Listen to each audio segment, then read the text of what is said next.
చిట్టడవిలో దాగిన ఓ చారిత్రక నమ్మకం, అంతుచిక్కని రహస్యానికి రమణీయ దృశ్య కావ్యం, అడవి తల్లుల దీవెనకు ప్రతిరూపం, మనస్సులోని కోర్కెలను మళ్లీ మళ్లీ రప్పించే శక్తి స్వరూపం, అనుకోకుండా వచ్చే చుట్టాలకు గిరిజన నేస్తం, అదే జనప్రపంచనాన్ని 3 రోజుల పాటు తన ఒడిలో ఇమిడ్చుకునే మేడారం, సమ్మక్క సారలమ్మల ఆవాసం, కోటి గొంతులు ఒక్కటై పిక్కటిల్లే సమరనాథం. ఫిబ్రవరి 21 నుంచి 24 వరకు కోలాహలంగా సాగే మేడారం జాతరపై ఇవాల్టి స్పెషల్ ఫోకస్. మేడారం సమ్మక్క సారలమ్మ తల్లులు, ఈ పేర్లు వింటేనే ఎన్నో తనువులు పులికించిపోతాయి, మరెన్నో హృదయాల్లో భక్తి తరంగాలు ఉవ్వెత్తున ఎగిసిపడతాయి. కీకారణ్యాన్ని జనసంద్రంగా మార్చే దృశ్యాలు కళ్ల ముందు కదలాడతాయి. అడుగడుగున భక్తకోటి మొక్కుబడులు అమ్మల పలకరింపులను గుర్తు చేస్తాయి. మేడారం జాతరకు దేశం నలుమూలల నుంచి ఎందరో భక్తులు వస్తూ ఉంటారు. అయితే జాతరకు బయలుదేరే ముందు ఎన్నెన్నో సాంప్రదాయాలు జాతర పయనంలో పాలు పంచుకుంటాయి. ఉమ్మడి వరంగల్ జిల్లా కాకతీయుల కట్టడాలతో ప్రపంచ ప్రఖ్యాతిగాంచిన చారిత్రక ప్రదేశం. గతంలో వరంగల్ జిల్లాలో ఉండి నేడు ములుగు జిల్లాలో ఓ మారుమూల కారడవిలో ఉన్న ఈ ప్రాంతంలో 2 ఏళ్లకొకసారి ఆ 4 రోజులు జనసంద్రం ఉప్పొంగుతుంది. 1.5 కోటికి పైగా భక్తుల రాకతో మేడారం వనమంతా జనమయమవుతుంది. మేడారం మహాజాతర ఈ నెల 21 నుంచి 24 వరకు 4 రోజుల పాటు జరగనుంది. మాఘశుద్ధ పౌర్ణమి ఘడియల్లో ఈ నెల 21న సారలమ్మ రాకతో జాతర ప్రారంభమవుతుంది. ఆ తరువాత రోజున అంటే 22వ తేదీన సమ్మక్క రాకతో జాతర కీలక ఘట్టానికి చేరుకుంటుంది. 3వ రోజు అంటే 23న శుక్రవారం మొక్కుబడుల సమర్పణ అనంతరం 24వ తేదీన అమ్మల వనప్రవేశంతో జాతర ముగుస్తుంది. వరంగల్ జిల్లా కేంద్రానికి 110 కిలోమీటర్ల దూరంలో ఉన్న మేడారం ఓ చిన్న కుగ్రామం. కానీ ఆ 4 రోజులు మేడారం ఓ మహానగరంలా మారిపోతుంది. గుండుసూది మొదలు హెలికాప్టర్ వరకు మేడారంలో దర్శనమిస్తాయి. సమ్మక్క సారలమ్మ తాడ్వాయి మండలంలోని అడవిమల్లె మేడారం గ్రామం. మరి ఆ 4 రోజులు ఎందుకంత ఆడంబరం? అదే కనిపించని దైవాల మహత్యం. ఎటు చూసినా వనదేవతల నామస్మరణతో మేడారం ప్రాంగణం మారుమోగుతుంది. 2 సంవత్సరాలకోసారి మాఘశుద్ధ పౌర్ణమి ఘడియల్లో జరిగే ఈ ఉత్సవం దేశ విదేశాల్లోనూ పేరు పొందింది. గత కొన్ని దశాబ్దాలుగా మేడారం సమ్మక్క సారలమ్మలంటే తెలుగు రాష్ట్రాల్లో తెలియని వాళ్లు లేరన్నట్లుగా పరిస్థితి తయారైంది. 13వ శతాబ్దంలో కాకతీయ ప్రభు ప్రతాపరుద్రుడి ప్రతాపానికి ఎదురొడ్డి నిలిచిన వీరవనితలు సమ్మక్క సారలమ్మ. ఆ మగువుల తెగువను మనసారా తలుచుకోవడానికి, ఆ తల్లుల త్యాగ నిరతికి తలవంచి ప్రణామాలు చేయడానికే ఈ జాతర. మేడారం ప్రాంతాన్ని కాకతీయుల సామంతుడు పగిడిద్దరాజు పరిపాలించేవాడు. ఆయన సతీమణి సమ్మక్క. ఆ దంపతులకు 3 సంతానం: సారలమ్మ, నాగులమ్మ, జంపన్న. యనగందుల ప్రస్తుతం కరీంనగర్ జిల్లాను పరిపాలించిన మేడరాజుకు ఆయన మేనల్లుడు. సామంతులైన కోయలు ఏటా కాకతీయ చక్రవర్తులకు కప్పం గట్టాల్సిన పరిస్థితి ఉండేది. అయితే ఆ సంవత్సరం మేడారం పరగణాలో పచ్చగడ్డి కూడా మొలవలేదు. కన్నీళ్లు తప్పించి గుక్కెడు నీళ్లు కూడా లేని పరిస్థితి ఎదురైంది. ఈ దుర్భర పరిస్థితుల్లో అమాయక కోయలు కప్పమెలా కట్టాలన్న బాధతో పగిడిద్దరాజు కాకతీయ చక్రవర్తికి పరిస్థితి వివరించాడు. అయినప్పటికీ చక్రవర్తి కప్పం కట్టాల్సిందే అంటూ, లేకుంటే యుద్ధానికి సిద్ధం కావాలంటూ గడువు విధించాడు. గడువు దాటిపోవడంతో ఓరుగల్లు సేన మేడారంపైకి దండెత్తింది. గిరిజనులు ఆత్మాభిమాన యుద్ధానికి తయారయ్యారు. పగిడిద్దరాజు నేతృత్వంలో సారలమ్మ, నాగులమ్మ, అల్లుడు గోవిందరాజులు ప్రతాపరుద్రుడి సైన్యాన్ని సంపెంగ వాగు వద్దే నిలువరించారు. పాలకుల అహంకారానికి, గిరిజనుల ఆత్మాభిమానానికి మధ్య భీకరమైన పోరాటం జరిగింది. పగిడిద్దరాజు ప్రాణాలు కోల్పోయాడు. నాగులమ్మ నేలకోలింది. సారలమ్మ వీర మరణం పొందింది. గోవిందరాజు తలవాల్చాడు. ఘోరాన్ని చూడలేక జంపన్న సంపెంగ వాగులోకి దూకాడు. దీంతో సంపెంగ వాగు జంపన్న వాగుగా మారింది. తన వారి మరణ వార్త విన్న సమ్మక్క కాకతీయ దండుపైకి దండెత్తింది. సమ్మక్కను వెనక నుంచి పొడిచి దొంగదెబ్బ తీశారు. నెత్తురోడిన సమ్మక్క మేడారానికి ఈశాన్యం వైపున ఉన్న చిలకల గుట్ట వద్దకు వెళ్లి అదృశ్యమైంది. కోయలు సమ్మక్క కోసం గుట్ట ప్రాంతమంతా వెతికారు. ఓ కుంకుమ భరణి దొరికింది. రాజ్యం వీరభోజ్యమని చెబుతూ ఆ స్థలంలో 2 గద్దెలు కట్టించి 2 ఏళ్లకొకసారి ఉత్సవం జరపాలన్న అదృశ్యవాణి మాటలతో ప్రతాపరుద్రునిలో మార్పు వచ్చింది. సమ్మక్క సారలమ్మలకు భక్తితో జాతర జరిపించాడు. రాజులు పోయారు, రాజ్యాలు పోయినా సమ్మక్క సారలమ్మలు వనదేవతలై పూజలందుకుంటున్నారు. ఈ గాథ చారిత్రకంగా కొంత దగ్గరగా ఉన్నప్పటికీ ఇందుకు సంబంధించిన చారిత్రక ఆధారాలేవీ లేవు. మరో 10 కథలు సమ్మక్క జాతరకు సంబంధించి ప్రచారంలో ఉన్నప్పటికీ ఈ గాథని ఇప్పటివరకు ప్రామాణికంగా తీసుకుంటూ కోయలు జాతరను జరుపుకుంటున్నారు. మేడారం జాతరలో తొలి ఘట్టం ఇక్కడి నుంచే ప్రారంభమవుతుంది. జాతరకు వెళ్ళే భక్తులందరూ మొదట ఘట్టమ్మను పూజించిన తర్వాతే జాతరకు వెళ్తారు. ఇక్కడ పూజించడం వల్ల తమ ప్రయాణం అంతా కూడా ఎటువంటి ఆటంకాలు లేకుండా జరుగుతుందన్న నమ్మకం కనిపిస్తుంది. జాతర కోసం మేడారం బయలుదేరిన భక్తులు ములుగు శివారులోని గుట్టమ్మ దేవాలయం వద్ద ఆగుతారు. తమ జాతర ప్రయాణం సక్రమంగా జరిగేలా దీవించమని వేడుకుంటారు. అనంతరం మేడారం గద్దెల వద్దకు చేరుకుంటారు. తెలంగాణ జిల్లాలతో పాటు ఛత్తీస్గఢ్, మధ్యప్రదేశ్, మహారాష్ట్ర, ఒరిస్సా వంటి ఇతర రాష్ట్రాల నుంచి కూడా భక్తులు సమ్మక్క జాతరకు తరలివస్తున్నారు. అయితే వీరిలో చాలా మంది మొదట వేములవాడ శ్రీ రాజరాజేశ్వర స్వామివారిని దర్శించుకుంటారు. వేములవాడ రాజన్నను దర్శించుకుని అక్కడి నుంచి ములుగు శివార్లోని గట్టమ్మ దేవత ఆశీస్సులు పొందిన తర్వాత మేడారం సమ్మక్క సారలమ్మలను దర్శించుకోవడం ఆనవాయితీగా వస్తోంది. మేడారం జాతర మొదలు కావడానికి నెల రోజుల ముందు నుంచే తెలంగాణ జిల్లాల్లో వాడవాడలా ప్రతి ఇంట సమ్మక్క దేవతను కొలువు తీరుస్తారు. జాతరకు వారం ముందు నుంచే ఈ సంబరం అంబరాన్ని తాకుతుంది. మొదట గట్టమ్మను దర్శించుకున్న తర్వాత మేడారంకు వెళతామని, మేడారంలో పెద్ద జాతర అయితే గట్టమ్మ వద్ద చిన్న జాతర జరుగుతుందని భక్తులు అంటున్నారు. మేడారం జాతరలో గట్టమ్మ దర్శనం తర్వాత భక్తులంతా తరలి వచ్చేది ఈ జంపన్నవాగుకే.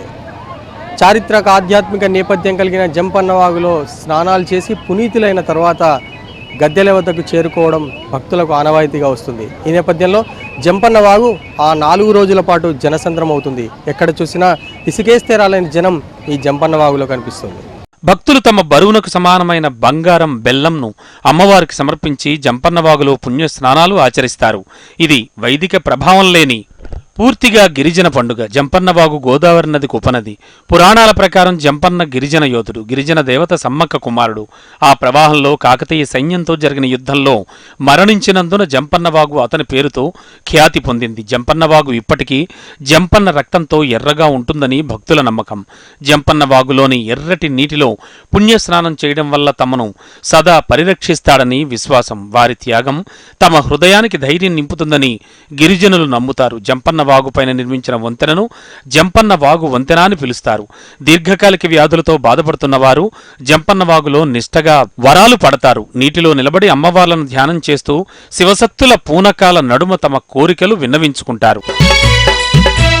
సంతానం లేని భక్తులు జంపన్నవాగులో స్నానమాడి కన్నిపల్లి సారలమ్మ గుడి దగ్గర వరం పట్టి ముడుపులు కడతారు. వచ్చే జాతర నాటికి సంతానం కలగాలని నిష్ఠతో మొక్కుకుంటారు. పూజారులు వీరిపై నుంచి దాటుతూ వెళతారు. 4 రోజుల జాతర పర్వంలో అమ్మల దర్శనానికి వచ్చే భక్తులు జంపన్న వాగులో జలకాలాడి చిలకలగుట్ట నుంచి కుంకుమ భరణ రూపంలో వచ్చే సమ్మక్కను, కన్నిపల్లి నుంచి గద్దెలకు చేరుకునే సారలమ్మను తన్మయంగా దర్శించుకుంటారు. బండారిని గుండె కత్తుకుని అనంత భక్తిభావంతో పరవశించిపోతారు. మేడారం గ్రామంలో ఉన్న ఈ 2 గద్దెలను దర్శించుకోవడానికే కోట్లాది మంది భక్తులు ఎన్నో వ్యయ ప్రయాసలు కోర్చి మేడారం చేరుకుంటారు. అమ్మల ఆగమనం మొదలుకుని మొక్కుబడులు చెల్లించుకునే వరకు ప్రతి ఒక్కరిలోనూ ఓ ఆకాంక్ష. అమ్మను చూడాలి, ఆమెకు మొక్కాలి, ఆ తర్వాత మొక్కులు చెల్లించాలి. కనుచూపు మేరలో నేల కనిపించని ఈ జనసంద్రం మరో కుంభమేళాను తలపిస్తుందంటే అతిశయోక్తే కాదు. 4 రోజుల జాతర సంబరంలో ఒక్కో రోజు ఒక్కో వింత, ప్రతిరోజు ప్రత్యేకమే. మొదటి రోజు సారలమ్మ ఆగమనం మొదలుకొని మొక్కుబళ్ళు వన ప్రవేశం వరకు ప్రతిరోజు ఉద్విగ్నభరితమే. ఈ రోజుల్లో అమ్మవారికి మొక్కులు చెల్లించుకొని దర్శనం కోసం వచ్చే భక్తులతో మేడారం జనసంద్రం అవుతోంది. ఈ నెల 21న సారాలమ్మను గద్దెకు తీసుకుని వచ్చే క్రమం గిరిజన సాంప్రదాయంతో జరుగుతుంది. కన్నెపల్లి గ్రామంలో గిరిజనులు మేళతాళాలతో, డోలీ చప్పుళ్లతో సారాలమ్మను తీసుకుని ఊరేగింపుగా బయలుదేరతారు. మొత్తం 6 పూజారులు, కాకవంశీయులు సారాలమ్మను గద్దెపైకి తీసుకుని వస్తారు. సారాలమ్మను తీసుకుని వచ్చే దారిలో జంపన్నవాగు వద్దకు సారాలమ్మ చేరుకోగానే లక్షలాది మంది భక్తులు వాగులో ఒక్కసారిగా మునిగి తేలుతారు. దీంతో అమ్మవారి ఆశీర్వాదం లభించినట్లుగా భావిస్తారు. అక్కడి నుంచి తడిబట్టలతో సారాలమ్మను తీసుకెళ్లే దారిలో వెల్లికిలా పడుకోవడం, పూజారి వారిని తొక్కుకుంటూ వెళ్లడం కనిపిస్తోంది. సారాలమ్మను తీసుకుని వచ్చే సమయంలో కన్నెపల్లి ఆలయ ప్రాంగణంలో మేకను బలివ్వడం, అది కూడా ఒక జట్టి ఇస్తూనే ఊరేగింపు ప్రారంభమవుతుంది. సుమారు 6 గంటల తర్వాత సారాలమ్మ గద్దెపైకి చేరుతుంది. జాతరకు 2 రోజుల ముందే కొత్తగూడ మండలం పునుగొండ్ల నుంచి పగిడిద్దరాజును కాలిబాట ద్వారా సుమారు 90 కిలోమీటర్లు నడిచి సారాలమ్మ గద్దెపైకి వచ్చే సమయానికి మేడారం గద్దె వద్దకు చేరుకుంటారు. గోవిందరాజులు కూడా అదే సమయానికి గద్దె వద్దకు వస్తారు. తొలి రోజు పర్వంలో సారాలమ్మ, గోవిందరాజులు పగిడిద్దరాజులు గద్దెపైకి చేరుకోవడంతో బుధవారం ఘట్టం ముగుస్తోంది. మేడారం జాతర మొదలైంది. జాతరకు సంబంధించిన సందడి శురువైందని చెప్పాలి. ముందస్తుగానే మొక్కులు చెల్లించుకోవడానికి ఇక్కడికి భక్తులు వస్తున్నారు. జాతర ఫిబ్రవరి 21 నుంచి 24 వరకు జరగనున్న నేపథ్యంలో అసలు జాతరలో ఎటువంటి ఘట్టాలు ఉంటాయి, జాతర ఎప్పుడు జరుగుతుంది, మనతో మాట్లాడడానికి సమ్మక్క ప్రధాన పూజారి అరుణ్ ఉన్నారు. ఆయనతో మాట్లాడదాం. చెప్పండి, జాతర ఎప్పటి నుంచి? మేడారం మహాజాతర ఫిబ్రవరి 14 నుంచి మండమెలిగే పండుగతోటి, అంటే ఈ గుడి మెలిగే పండుగ పూజా కార్యక్రమంతో జాతర ప్రారంభించడం జరుగుతుంది. ఈ రోజు ప్రత్యేకత ఏంటంటే అమ్మవారికి పసుపు కుంకుమ చీరే సారే పెట్టి పసుపు కుంకుమలతోటి మా ఇంటి నుంచి అమ్మవారికి ప్రత్యేకంగా పూజలు చేసి అడవికి వెళ్ళి కొత్త గడ్డిని తీసుకొచ్చి గుడిని అలంకరించి పూజలందరూ కలిసి భక్తి శ్రద్ధలతోటి నియమనిష్టలతోటి జాగారాలు ఉంటూ ఉపవాసాలు చేసుకుంటూ మహాజాతర పూజా కార్యక్రమాలలో పాల్పంచుకోవడం జరుగుతుంది. ఫిబ్రవరి 21, 22, 23, 24 తేదీల్లో మహాజాతర ప్రారంభమవుతుంది. 21వ తారీఖు రోజున సారలమ్మను కన్నపల్లి నుంచి, ఇటు కొండాయి నుంచి గోవిందరాజును, పూడిమల్ల కామారం నుంచి పగిడిద్దరాజును తీసుకొచ్చి గద్దెలలో ప్రతిష్ఠించడం జరుగుతుంది. ఇదే రోజు బుధవారం రాత్రిపూట ఈ పౌర్ణమి వెన్నెలలో అమ్మవార్లకు అంటే సమ్మక్కకు పగిడిద్దరాజుకు ఆదివాసీ సాంప్రదాయాల ప్రకారం కళ్యాణం నిర్వహించడం జరుగుతుంది. 22వ తారీఖు రోజున సమ్మక్కను చిలకలగుట్ట నుండి కుంకుమని రూపంలో తీసుకురావడం, శుక్రవారం పూట అమ్మవార్లందరూ గద్దెలలో కొలువై ఉంటారు. శనివారం పూట తిరిగి వీళ్ళని వనప్రవేశం చేయడం జరుగుతుంది. మీరు ప్రధానంగా చెప్పండి, ఈసారి జాతరకు సంబంధించినంత వరకు ఏమన్నా అంటే ఇక్కడ కొత్త ఏర్పాట్లు కూడా చేస్తున్నారు. సో ఆదివాసీ సంప్రదాయాల్లోనే జరుగుతున్నాయి ఇవన్నీ. అంటే మొన్న వర్షాలకి ఇక్కడ జాతర ప్రాంగణం అంతా కూడా దెబ్బతింది. మళ్ళీ రికవరీ చేయడము, దానికి సంబంధించినంత వరకు ఏమైనా శాశ్వత నిర్మాణాలు చేపట్టాలనే ఒక డిమాండ్ ఉందా? ఉందండి. ప్రపోజల్ మేము మేడం గారికి పెట్టాము. మేడం గారు కూడా సరే అన్నారు. దాని ప్రకారమే ఇక్కడ కొన్ని కట్టడాలు మొత్తం పర్మనెంట్గా చేస్తున్నారు. అప్పటి గతంతో పోల్చుకుంటే ఇప్పటికీ కొంచెం మెరుగైన సౌకర్యాలు అందిస్తున్నారండి గవర్నమెంట్ వాళ్ళు కూడా. ఎందుకంటే మన హక్కు ఉంది కాబట్టి, స్థానిక ఎమ్మెల్యే గారు కాబట్టి ఇక్కడ అన్నీ తెలుసు, అక్కకి ఏంటి లోటుపాట్లు ఏంటని తెలుసు. అందుకే మా మేడం గారు కూడా ప్రత్యేకంగా ఈ మేడారం మీద దృష్టి పెట్టి అన్ని పనులు దగ్గరుండి చూసుకుంటున్నారు. సో బెల్లం ప్రసాదం ఇస్తామంటున్నారు ఇంటింటికి, అదేమైనా తెలుసు? బెల్లం ప్రసాదం అంటే ఏమో మరి వాళ్ళు అంటున్నారు, ఎంతవరకు సాధ్యమైద్దో అది వాళ్ళకే తెలియాలి. ఇది మొత్తంగా జాతరకు సంబంధించినంత వరకు పూజారి అరుణ్ చెప్తున్నారు. మొత్తం మీద జాతరకు సంబంధించినంత వరకు ఏర్పాట్లన్నీ కూడా పూర్తవుతున్నాయి. 14 నుంచి మండమెలిగే పండుగతో జాతర పనులు ప్రారంభమవుతాయి. 21 నుంచి మహాజాతర ప్రారంభమవుతుంది. అందుకు సంబంధించినంత వరకు ఆదివాసీ సాంప్రదాయాల మేర జాతర కొనసాగుతుంది. అయితే పనుల్లో కొంత వేగం పెంచాల్సిన అవసరం ఉంది. భక్తులు ఇబ్బంది పడకుండా పనులు త్వరితగతిన పూర్తవ్వాలి. అంతేకాకుండా జాతరకు సంబంధించినంత వరకు వచ్చే భక్తులు నో ప్లాస్టిక్ చెప్పాలి, ప్లాస్టిక్ రహితంగా జాతర నిర్వహించుకుందామని అరుణ్ పిలుపునిస్తున్నారు. ఇప్పుడు శ్రామరాజు రంగనాథం టీవీ మేడారం. ఇక ప్రధాన ఘట్టం సారాలమ్మ గద్దెపైకి చేరుకున్న తెల్లవారి జరుగుతోంది. అమ్మను గద్దెపైకి కొలువు తీర్చే అద్భుత దృశ్యమిది. పోలీస్ అధికారుల తుపాకీ కాల్పుల గౌరవ వందనాలు, సాంప్రదాయ ఎదుర్కోళ్ల ఘట్టంతో భక్తులు సమ్మక్క తల్లికి స్వాగతం పలుకుతారు. రెండవ రోజైన గురువారం అంటే 22వ తేదీన ఉదయమే సమ్మక్క పూజారులు వనదేవత గుట్ట చిలకల గుట్టకు వెళ్లి వనమంటే వెదురు కర్రలు తీసుకుని వచ్చి గద్దెలపై ప్రతిష్ఠిస్తారు. సమ్మక్క పూజారులు 5గురు సిద్ధబోయిన, కొక్కెర, చాందా వంశీయులు సమ్మక్క పూజారులుగా కొనసాగుతున్నారు. వనం తెచ్చి ప్రతిష్ఠించిన అనంతరం సమ్మక్క పూజామందిరం నుంచి వడారాలు, పసిడి కుండలను తెచ్చి గద్దెలపై నెలకొల్పుతారు. వరుస సంఖ్యలో పోలీసుల భద్రత మధ్య పూజారులు సమ్మక్క ఆలయానికి చేరుకుంటారు. చిలుకల గుట్టపై నార చెట్టు కింద ఉన్న కుంకుమ భరణి రూపంలోని సమ్మక్కను తెచ్చేందుకు పూజారులు బయలుదేరతారు. ఈ సమయంలో ఉద్విగ్న వాతావరణం నెలకొంటుంది. జాతర మొత్తానికి ప్రధాన దేవతైన సమ్మక్క రాక కోసం ఎదురుచూస్తున్న లక్షలాది మంది భక్తులు చిలకల గుట్టకు చేరుకుంటారు. తల్లిని కనులారా చూడాలని తప్పించిపోతారు. ప్రధాని పూజారి ఒక్కడే కాలిబాటన గుట్టపైకి వెళ్లి అక్కడ సుమారు 3 గంటల పాటు అతి రహస్యంగా పూజలు చేస్తారు. ఆ తర్వాత గుట్టపై నుంచి దిగివచ్చిన పూజారిని తోటి పూజారులు అనుసరించడం, చుట్టూ ఎర్రగుడ్డ కప్పడం, పసుపు కుంకుమ భరణులు ఒక వెదురు బుట్టలో ఉంచడం, ఇదంతా కనిపించకపోయినా ప్రతి ఒక్కరికి ఏం జరుగుతుందో తెలుసుకోవాలన్న ఆసక్తే. కానీ పూజా విధానమంతా రహస్యంగా జరుగుతోంది. గుట్టపై నుంచి పూజారి కిందకు రాగానే జిల్లా ఎస్పీ తన ఆయుధంతో గాల్లోకి 3 సార్లు కాల్పులు జరిపి అధికార వందనంతో సమ్మక్కకు ఆహ్వానం పలుకుతారు. అప్పటి వరకు ప్రశాంతంగా ఉన్న చిలకల గుట్ట సమ్మక్క నామస్మరణతో మారుమ్రోగుతుంది. శివసత్తులు పూనకాలతో ఊగిపోతారు. గద్దెల వద్దకు చేరుకునే దారిలోనే సమ్మక్కకు ఎదురుకోళ్లతో స్వాగతం పలుకుతారు. కోళ్లకు అక్కడే బలిస్తారు. మొదట పాముపుట్ట వద్ద, ఆ తర్వాత సమ్మక్క గుడిలో ప్రత్యేక పూజలు జరిపి తర్వాత సమ్మక్కను గద్దెపైకి చేర్చడంతో మాఘశుద్ధ పౌర్ణమి గడియలు ప్రారంభమై లాంఛనంగా జాతర ప్రారంభమవుతుంది.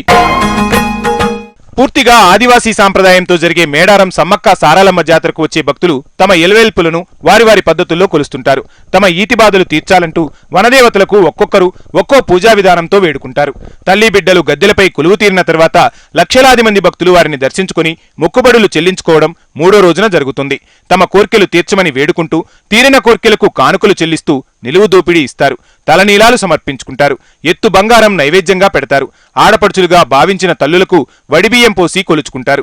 చీర సారెలు పెట్టి పూజిస్తారు. కట్టలు తెంచుకున్న భక్తితో ఉరకలెత్తుతున్న భక్తజనంతో మేడారం పరిసరాలు మారుమోగిపోతాయి. అమ్మలు గద్దెలపైన ఉన్న మూడో రోజు సుమారు 2 కోట్ల మంది భక్తులు మేడారం జాతరకు వచ్చి సమ్మక్క సారాలమ్మలను దర్శించుకుంటారని సమాచారం. జాతరలో ప్రధాన ఘట్టమైన సమ్మక్క రాక తర్వాత బారులు తీరే భక్తులు అమ్మవార్లకు తమ మొక్కుబడులు చెల్లించుకున్న తర్వాతే తిరిగి ఇంటి బాట పడతారు. మేడారం జాతరలో మొక్కుబడులు పూజలు పూర్తిగా గిరిజన సాంప్రదాయాన్ని ప్రతిబింబిస్తాయి. కొన్ని వింతగా అనిపించినా ప్రతి ఆచారం వెనుక అమ్మవార్లపై ఓ ప్రగాఢ విశ్వాసం కనిపిస్తుంది. సమ్మక్క సారాలమ్మల జాతరలో ఎదుర్కొళ్ల సాంప్రదాయానికి ఎంతో ప్రాధాన్యత ఉంది. వనదేవతలను గద్దెలకు తీసుకొచ్చే క్రమంలో కోడిని ఆకాశంలోకి ఎగరవేస్తే తమ మొక్కును అమ్మవార్లు చూసి ఆశీర్వదించినట్లుగా భక్తుల నమ్మకం. ఇక మరో ప్రధానమైన మొక్కుబడి జాతరకు వచ్చే ప్రతి భక్తుడు సమర్పించుకునే బంగారం. వనదేవతలకు ఇష్టమైన నైవేద్యం బంగారం. బంగారం అంటే బంగారం కాదు, బెల్లం. కోరిన కోర్కెలు తీరినవారు అమ్మవార్లకు ఎత్తు బెల్లం ఇస్తారు. కష్టాల నుంచి ఒడ్డెక్కించండి, నిలువెత్తు బంగారం ఇచ్చుకుంటాం, అమ్మా తల్లి నీదే భారమంటూ ఈ బెల్లాన్ని పసిపాప మొదలుకుని పండు ముసలి వరకు తులాభారంలో వేసి దేవతలకు నైవేద్యంగా సమర్పించి కొంత బెల్లాన్ని తమ వంట తీసుకెళ్తారు. అందుకే సీఎంతో పాటు ఏ వీఐపీలు వచ్చినా మొదట తులాభారం తర్వాతే ఇంకేదైనా. సంతానం లేనివారు, దీర్ఘకాలిక వ్యాధులతో బాధపడుతున్నవారు జంపన్నవాగులో నిష్ఠగా వరాలు పడతారు. నీటిలో నిలబడి అమ్మవార్లను ధ్యానం చేస్తూ శివసత్తుల పూనకాల నడుమ తమ కోరికలు విన్నవించుకుంటారు. జాతరకు బయలుదేరే ముందు తమ ఇంటి నుంచి ఒడివాల బియ్యం అంటే పసుపు, కుంకుమ, బియ్యం, రవిక ముక్క, కుడుకులను కొత్త బుట్టలో కట్టి జాతరకు తీసుకుని వస్తారు.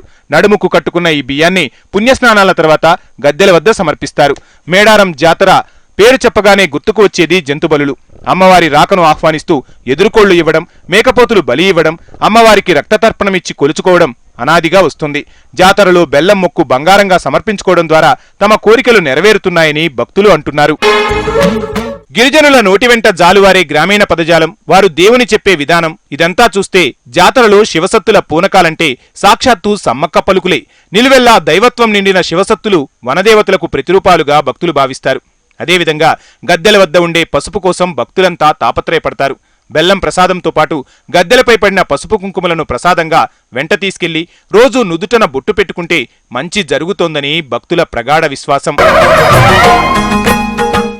అక్కడంతా జనం జనం, ఎటు చూసినా జనప్రభంజనం. 2 ఏళ్లకోసారి వచ్చిపోయే జాతర పర్వం. 4 రోజులు అయినా లక్షలాది మందిని తన దరికి చేర్చుకునే అమ్మల ఆగమనం. మాఘమాసం వస్తే ప్రతి నోట వినిపించేది, ప్రతి చోట చర్చించే ప్రధాన అంశం మేడార జాతర సంరంభం. ఆదివాసీ గిరిజన సాంప్రదాయం రాను రాను కనుమరుగైపోతుందన్న విమర్శల పర్వం. ఒకప్పుడు మేడారం జాతరకు కాలినడకన మాత్రమే వెళ్లే పరిస్థితులు మారి నేడు హెలికాప్టర్ సైతం మేడారంలో కనువిందు చేస్తోంది. ఆధునిక ప్రభావాన మేడారం హైటెక్ హంగులు సంతరించుకుంటోంది. ధీరత్వమే దైవత్వంగా మారిన ఆధ్యాత్మిక చారిత్రక నేపథ్యం. 2 ఏళ్లకోసారి తమ ఇలవేల్పునను కొలిచే అరుదైన సాంప్రదాయం. వనదేవతల అడుగుజాడులకు ఉప్పొంగే భక్తజన ప్రవాహం. తెలంగాణ కుంభమేళ మేడారం జాతరకు సర్వం సిద్ధమైంది. మాఘశుద్ధ పౌర్ణమి గడియల్లో ఈ నెల 21 నుంచి 24 వరకే జాతర విశేషాలను, అసలు జాతర కోసం ప్రభుత్వం చేస్తున్న ఏర్పాట్లేంటో ఈ స్టోరీలో ఒకసారి చూసొద్దాం. కుంభమేళాను తలపించే తెలంగాణలోని మేడారం మహాజాతరపై ఆధునికత ప్రభావం పడుతోంది. భక్తులకు సౌకర్యాల మాటున జాతర స్వచ్ఛతను కోల్పోతోంది. గిరిజన సాంప్రదాయాలకు భంగం వాటిల్లుతోంది. కొత్త కొత్త ప్రయోగాలతో గిరిజనుల్లో ఆవేదన మిగుల్చుతున్నారనే విమర్శలు వ్యక్తమవుతున్నాయి. మేడారం జాతర అంటే ఒకప్పుడు దట్టమైన అడవిలో 2 గద్దెలు మినహా మరేవీ ఉండేవి కావు. అక్కడ గిరిజన సాంప్రదాయం ప్రకారం పూజలు జరిగేవి. వేల సంఖ్యలో భక్తులు తరలివచ్చి తల్లులకు మొక్కులు చెల్లించుకునేవారు. అయితే జాతరకు క్రమక్రమంగా భక్తుల సంఖ్య పెరుగుతూ వచ్చింది. వేల నుంచి లక్షలకు ఇప్పుడు 1 కోటికి పైగా భక్తులు వచ్చి వనదేవతలను దర్శనం చేసుకుంటున్నారు. ఇదే క్రమంలో సౌకర్యాల మాటున పలు మార్పులు చోటు చేసుకుంటూ వస్తున్నాయి. 1996లో మేడారం మహాజాతరను రాష్ట్ర పండుగగా ప్రకటించారు. జాతరను స్టేట్ ఫెస్టివల్గా ప్రకటించిన తర్వాత ఎప్పటికప్పుడు జాతరకొచ్చే భక్తుల సంఖ్య పెరుగుతోందని దేవాదాయ శాఖ అధికారులు అంటున్నారు. కోవిడ్ తర్వాత ముందస్తు మొక్కులు చెల్లించుకునే వారి సంఖ్య కూడా గణనీయంగా పెరిగిందని, వారికి తగ్గట్టుగా అన్ని ఏర్పాట్లు చేస్తున్నామని ఆలయ ఈవో చెబుతున్నారు. అన్ని శాఖల సమన్వయంతో జాతరను సక్సెస్ చేస్తామని చెప్పారు. మేడారం జాతర సందడి మొదలైంది. జాతరకు ముందస్తుగా భక్తులు వస్తున్నారు. భక్తుల చెల్లింపులతో మొత్తంగా మేడారం గద్దెల ప్రాంగణం అంతా కూడా భక్తజన సందం అవుతుంది. అయితే ఫిబ్రవరి 21 నుంచి 24 వరకు జాతర జరగనున్న నేపథ్యంలో భక్తులకు సంబంధించినంత వరకు ఎటువంటి ఏర్పాటు చేస్తున్నారు, జాతర నిర్వహణ ఏ విధంగా ఉండబోతుంది, మనతో మాట్లాడడానికి దేవాదాయ శాఖ అధికారులు మేడారం ఈవో రాజేంద్ర ఉన్నారు. ఆయనతో మాట్లాడదాం. మేడారం జాతరకు సంబంధించింది దేవాదాయ శాఖ పక్షాన ఎట్లాంటి ఏర్పాటు చేస్తారు? మేడారం సమ్మక్క సారలమ్మ మహాజాతర నిర్వహణకి ముందస్తుగా మన ప్రభుత్వం నుండి, మన ములుగు జిల్లా యంత్రాంగం నుండి, అలాగే ప్రత్యేకంగా దేవాదాయ ధర్మాదాయ శాఖ నుండి లక్షలాదిగా తరలి వచ్చేటువంటి భక్తజనులకు కావలసినటువంటి ఏర్పాట్లను పూర్తిగా అన్ని శాఖల సమన్వయంతో నిమగ్నమై ఏర్పాటు చేయడం జరుగుతుంది. ఇంతకుముందే మాకు మా స్థానిక మంత్రివర్యులు, తర్వాత దేవాదాయ శాఖ మంత్రులు, మా కలెక్టర్ గారు, తర్వాత మా ఎండోమెంట్ కమిషనర్ గారు పలు దఫాలుగా సమీక్షా సమావేశాలను నిర్వహించి మాకు విధి విధానాలను, కార్యక్రమాలను సూచించి ఏర్పాటు చేయడం జరిగింది. ఈ కార్యక్రమాల లోపల ఈసారి సుమారు 1,50,00,000 మంది భక్తులు వస్తారనే అంచనాతోటి వారికి కావాల్సినటువంటి మంచినీటి సౌకర్యం కానీ, రవాణా సౌకర్యం కానీ, లైటింగ్ సౌకర్యం కానీ, అలాగే వైద్య సదుపాయాలు కానీ మా ప్రత్యేకించి దేవాదాయ శాఖ నుండి చలువ పందిళ్ళు వేయడము, దేవాలయానికి రంగులు వేయడము, కలర్లు వేయడము, అలాగే లైటింగ్ ఏర్పాటు చేయడం ఇత్యాది కార్యక్రమాలన్నీ ఏర్పాటు చేయడం జరిగింది. ముందస్తుగా భక్తులు వస్తున్నారు. ఇప్పటివరకు ఎంతమంది భక్తులు వచ్చారు? భక్తులకు చాలా వరకు ఇక్కడ క్యూ లైన్లో ఇబ్బంది అవుతుంది అంటున్నారు, వాస్తవం? లేదండి, భక్తులకు మేము జనరల్గా జాతరకు ఒక వారం రోజులు భక్తులు వచ్చేటువంటి సాంప్రదాయం ఉండే, కానీ గత కోవిడ్ సందర్భంగా ముందస్తుగా రావడం భక్తులు అలవాటు చేసుకున్నారు. ఈసారి ఊహించిన దానికంటే ఎక్కువ సంఖ్యలో భక్తులు వస్తున్నారు కనుక, అయినప్పటికీ వారి యొక్క సంఖ్యను మేము దృష్టిలో పెట్టుకొని అడ్వాన్స్గానే జంపన్న వాగు లోపల వివిధ శాఖల సమన్వయంతో స్నానాలకి ఏర్పాటు చేసినాము. తర్వాత త్రాగునీరు కూడా అందిస్తున్నాము. క్యూ లైన్స్ కూడా ముందే ఏర్పాటు చేసినాము. పూజా మందిరాలను కూడా అలంకరించినాము. ఏ భక్తులు ఇప్పటికీ పూర్తి సంఖ్య లోపల వచ్చినప్పటికీ ఎలాంటి ఇబ్బంది లేకుండా భక్తులందరూ సౌకర్యవంతంగా అన్ని ఏర్పాటు చేయడం జరిగింది. ప్రతిసారి విఐపి పాసులు విఐపీల దర్శనాలు వీటితో సామాన్య భక్తులకు ఇబ్బంది కలుగుతుంది. దానికి సంబంధించి ఏమైనా ప్రత్యామ్నాయ ఏర్పాటు? మన సమ్మక్క సారలమ్మ మేడారం జాతర లోపల భక్తులందరికీ అసలు ఎలాంటి రుసుము ఉండదండి. ఫ్రీ దర్శనము, భక్తులందరూ రావచ్చు, అందరికీ సమదర్శనం ఉంటుంది. ఈసారి జాతరను ఘనంగా నిర్వహించడానికి అన్ని ఏర్పాటు చేశామని రాజేంద్ర చెప్తున్నారు. Video శ్రామ్ TV Medaram. అంతకుముందే కొద్దిగా మార్పులు జరగ్గా దేవాదాయ శాఖ అధీనంలోకి వెళ్లాక మార్పుల్లో వేగం పెరిగింది. గిరిజనుల సంస్కృతి సాంప్రదాయాలను కాపాడుతూ జాతరను అభివృద్ధి చేయాల్సిన దేవాదాయ శాఖ అందుకు అనుగుణంగా ముందుకు సాగడం లేదన్న అపవాదును మూటగట్టుకుంటోంది. 1994లో గిరిజనులు వ్యతిరేకించినప్పటికీ భక్తుల సౌకర్యార్థం అంటూ గద్దెల చుట్టూ ఇనుప కంచె, గ్రిల్స్ ఏర్పాటు చేశారు. దీనికి తోడు 2008లో గద్దెల ప్రాంగణం చుట్టూ ప్రహారీ పేరుతో హిందూ సంప్రదాయం ప్రస్ఫుటించేలా సాలహారం నిర్మించారు. దీనిపై ఆదివాసీ సంఘాలు తీవ్ర వ్యతిరేకతను తెలిపినా కాలక్రమేణా మిన్నకుండాల్సిన పరిస్థితి నెలకొంది. ఈ జాతరలో గద్దెల వద్ద డోముల నిర్మాణానికి తొలుత ముందుకొచ్చిన గిరిజనుల వ్యతిరేకతతో అధికార యంత్రాంగం వెనక్కి తగ్గక తప్పలేదు. సమ్మక్క సారలమ్మ తల్లులకు అత్యంత ఇష్టమైనది బంగారం.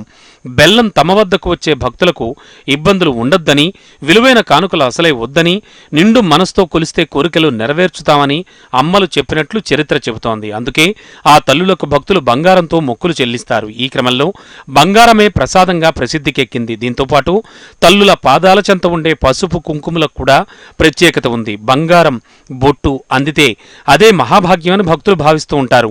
ప్రసాదంగా బంగారం అందించేందుకు ప్రయత్నిస్తున్నామని మంత్రి సీతక్క చెబుతున్నారు. జాతరలో ప్రకృతి సిద్ధంగా ఆచార వ్యవహారాలను పూర్తి స్థాయిలో పాటిస్తూ అమ్మల పండగ చేసుకుంటామని ఆమె చెప్పారు. మేడారం సమ్మక్క సారలమ్మ మహాఘట్టం మహాజాతర ఫిబ్రవరి 21 నుంచి జరగబోతున్నటువంటి సందర్భంలో ఇప్పటికే సాంప్రదాయబద్ధంగా స్థానికంగా ఉండేటువంటి పూజారులు, ఆదివాసీ పెద్దలు, గ్రామ పెద్దలంతా కూడా మరి సాంప్రదాయబద్ధంగా నిర్వహించేటువంటి గుడి శుద్ధి పండుగ, నిన్న టెంపుల్ అంతా కూడా శుభ్రం చేసి శుద్ధి పండుగను నిర్వహించడం జరిగింది. నెక్స్ట్ వచ్చే బుధవారం మండమెలిగే పండుగ ఉంటుంది. ఆ తర్వాత వచ్చేటువంటి బుధవారం నుంచి మహాఘట్టము మరి మహాజాతర, ప్రజలందరూ ముఖ్యంగా సమ్మక్క సారలమ్మ భక్తులు ఎదురు చూసేటువంటి మహాజాతర బుధవారం అంటే ఫిబ్రవరి 21వ తారీఖు నుంచి 24 వరకు జరుగుతున్న ఈ సందర్భంగా ఇక్కడటువంటి పూజారులు కానీ అదేవిధంగా అధికార యంత్రాంగం కానీ మరి ఇక్కడటువంటి అన్ని రకాల అధికారులు అందుబాటులో ఉండి ఎప్పటికప్పుడు వచ్చిపోయేటువంటి భక్తుల యొక్క సౌకర్యార్థం ఏర్పాట్లను కూడా సమీక్షిస్తూ ఉన్నారు. దట్టమైన అటవీ ప్రాంతంలో జరిగే మేడారం జాతరకు ప్రారంభంలో భక్తులు కాలిబాట ద్వారా చేరుకునేవారు. ఆ తర్వాత ఎడ్ల బండ్ల మార్గం గుండా వెళ్లేవారు. జాతర చుట్టుపక్కల అటవీ గ్రామాలైన కాల్వపల్లి, ఊరట్టం, కొత్తనాగారం, కరీంనగర్, లింగాల పస్రా మీదుగా మొత్తం 72 మార్గాల గుండా మేడారం చేరుకునేవారు. కాలక్రమేణా తాడ్బాయి నుంచి మేడారం వరకు బీటీ రోడ్డు అందుబాటులోకి వచ్చిన తర్వాత బస్సుల సంఖ్య కూడా ఏటేటా పెరుగుతూ వస్తోంది. 1996లో జాతరను రాష్ట్ర పండుగగా ప్రభుత్వం గుర్తించిన తర్వాత రాష్ట్రం నలుమూలల నుంచి భక్తుల సంఖ్య పెరిగింది. ఇక గత జాతరకు ఆర్టీసీ రాష్ట్రంలోని నలుమూలల నుంచి 3000 బస్సులను నడిపించింది. ఈ ఏడాది టీఎస్ఆర్టీసీ 30 లక్షల మంది ప్రయాణికులను చేరవేసేందుకు 6000 ప్రత్యేక బస్సులను మేడారం జాతరకు నడపనుంది. ఈ బస్సులు ఫిబ్రవరి 18 నుంచి 24 వరకు రాష్ట్ర వ్యాప్తంగా 51 పాయింట్ల నుండి నడపబడతాయి. ఇటీవల రాష్ట్ర మంత్రులు పొన్నం ప్రభాకర్, సీతక్క తాడ్వాయిలోని టికెట్ల కౌంటర్లను సందర్శించి సన్నాహకాలను సమీక్షించారు. మహిళల కోసం కొనసాగుతోన్న ఉచిత బస్సు సర్వీస్ జాతరకు ప్రత్యేక బస్సులకు వర్తిస్తుందని టీఎస్ఆర్టీసీ ప్రకటించింది కూడా. 6000 బస్సులు, 14,000 మంది పోలీసులు, 1428 ఎకరాల్లో పార్కింగ్ స్థలాలు, 53 బస్సు కేంద్రాలు, మహిళలకు free ticket, plastic free zone, ఇదంతా కూడా మేడారంలో ఎక్కడ చూసినా కనిపించే ప్రభుత్వ ఏర్పాట్లు. 105 కోట్ల నిధులతో మేడారం జాతరను విజయవంతం చేయడానికి అటు మంత్రులు ఇటు అధికారులు సమన్వయంతో చేస్తున్న ఏర్పాట్లు ఇవి. వివిధ శాఖలు తమ పనుల్లో నిమగ్నమైన నేపథ్యంలో మేడారం జాతర కోసం అటు బస్ షెల్టర్లు ఏర్పాటయ్యాయి. ఒక మేడారం జాతరలోనే కాదు వివిధ చోట్ల ఆర్టీసీ బస్సులకు ఏర్పాటు చేస్తున్నారు. మరోవైపు మేడారం జాతరలో ప్రధానంగా వినివచ్చే ట్రాఫిక్ సమస్యను కూడా తీర్చడానికి పోలీసులు విశ్వ ప్రయత్నాలు చేస్తున్న పరిస్థితి కనిపిస్తుంది. ఫిబ్రవరి 2 నుంచి 29 వరకు సమ్మక్క సారలమ్మ జాతరకు వెళ్లే సమయంలో ఏటూరు నాగారం రిజర్వ్ ఫారెస్ట్ గుండా వెళ్లే అన్ని వాహనాలకు పర్యావరణ పన్ను నుంచి మినహాయింపునిచ్చారు. చీఫ్ వైల్డ్ లైఫ్ వార్డెన్ జారీ చేసిన ఆదేశాల ప్రకారం ఇది ఉచిత ట్రాఫిక్ ను సులభతరం చేస్తుంది. మేడారం జాతరకు చేరుకోవడానికి భక్తులకు అదనపు డబ్బు ఖర్చు చేయాల్సిన అవసరం లేకుండా సహాయపడుతుంది. పస్రా, తాడుబాయి, ఏటూరు నాగారం ప్రాంతాల నుంచి వచ్చే వాహనాల నుంచి అటవీ నామమాత్రపు రుసుము వసూలు చేస్తోంది. సేకరించిన మొత్తాన్ని రిజర్వ్ ఫారెస్ట్ వన్యప్రాణులను రక్షించడానికి, వన్యప్రాణులకు ప్రమాదం కలిగించే ప్లాస్టిక్ ఇతర వ్యర్థాలను సేకరించడానికి ఉపయోగించనున్నారు. భక్తులు అమ్మవారికి బంగారంగా సమర్పించే బెల్లం దుర్వినియోగాన్ని అరికట్టేందుకు ప్రభుత్వం ఈసారి ఆధార్ నిబంధనను అమలు చేయాలని నిర్ణయం తీసుకుంది. బెల్లం సమర్పించాలి అనుకునే భక్తులు తమ ఆధార్ జిరాక్స్ కాపీని కౌంటర్లలో సమర్పించాలి.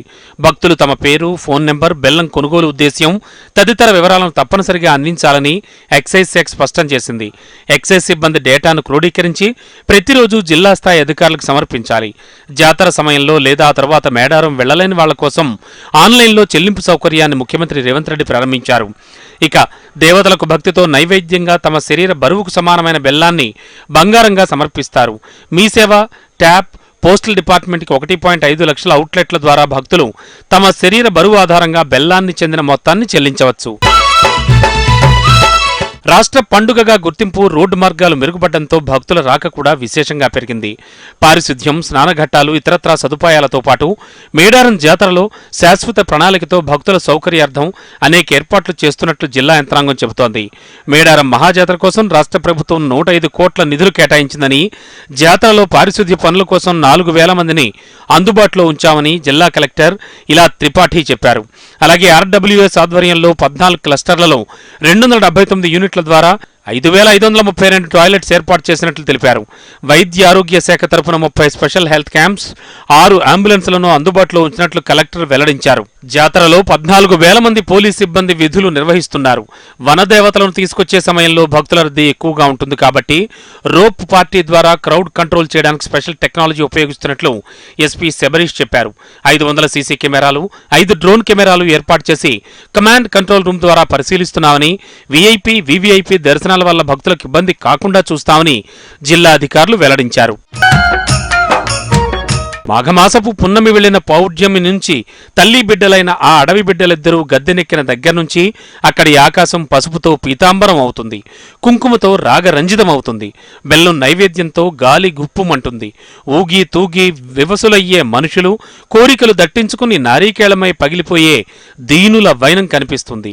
ఆధునిక యుగంలోనూ ఆదిమ గిరిజన సంస్కృతికి వారధి కట్టి అనంత విశ్వంలో ఇంకా ఆవగింజంత విశ్వాసం ఉందని చెప్పేందుకు జాతర నాడు జువ్వి చెట్టుపై నిలబడి సర్పరాజు అవతారమెత్తిన యుగపురుషుల దర్శనం, ఆ నమ్మకంలోంచే పుట్టిన పురా ఆత్మల దర్శనం మేడారం, ఓ మహోన్నత ఆదివాసీ గిరిజన జాతర సందర్శనం.